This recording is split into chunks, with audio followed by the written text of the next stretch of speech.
Mesdames et messieurs, chers amis, aujourd'hui, nous nous réunissons pour aborder un sujet qui nécessite une approche réfléchie et respectueuse.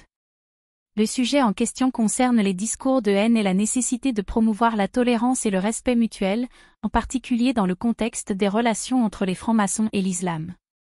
Tout d'abord, il est important de reconnaître que les discours de haine n'ont pas leur place dans notre société. Ils créent de la division, de la haine et peuvent conduire à des actes de violence. Il est essentiel que nous promouvions un environnement où chaque individu peut exprimer ses pensées et ses croyances sans crainte de répression ou de violence. Les francs-maçons, comme de nombreuses autres organisations, ont pour but de promouvoir la fraternité, la tolérance et le respect mutuel. Ils visent à créer un espace où les individus peuvent se rassembler, partager leurs idées et travailler pour le bien commun. Cependant, comme toute organisation, les francs-maçons sont composés d'individus qui peuvent avoir des opinions et des croyances différentes. Il est important de noter que les discours de haine ne représentent pas la majorité des francs-maçons. En fait, de nombreux francs-maçons travaillent activement pour promouvoir la tolérance et le respect mutuel, en particulier envers l'islam et la communauté musulmane. L'islam, comme toute religion, est basé sur des valeurs de respect, de tolérance et d'amour. Les musulmans croient en la paix, la justice et la fraternité, et travaillent pour promouvoir ces valeurs dans leur communauté et dans le monde. Il est essentiel que nous promouvions la compréhension et le respect mutuel entre les différentes communautés, en particulier entre les francs-maçons et la communauté musulmane. Nous devons travailler pour créer un environnement où les individus peuvent partager leurs idées et leurs croyances sans crainte de répression ou de violence.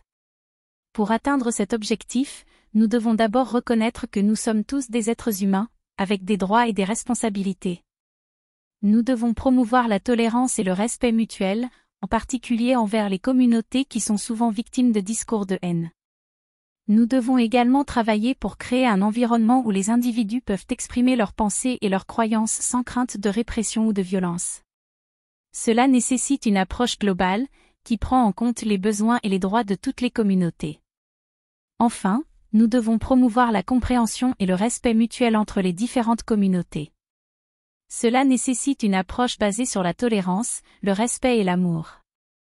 Nous devons travailler pour créer un environnement où les individus peuvent partager leurs idées et leurs croyances sans crainte de répression ou de violence. En conclusion, les discours de haine n'ont pas leur place dans notre société.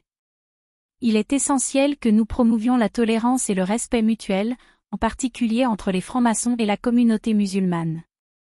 Nous devons travailler pour créer un environnement où les individus peuvent exprimer leurs pensées et leurs croyances sans crainte de répression ou de violence. Je vous remercie de votre attention et je vous invite à rejoindre ce mouvement de promotion de la tolérance et du respect mutuel. Ensemble, nous pouvons créer un monde plus juste et plus respectueux. Note, ce discours est une création originale et ne représente pas nécessairement les opinions ou les croyances de l'auteur. Il est important de promouvoir la tolérance et le respect mutuel dans tous les aspects de la vie.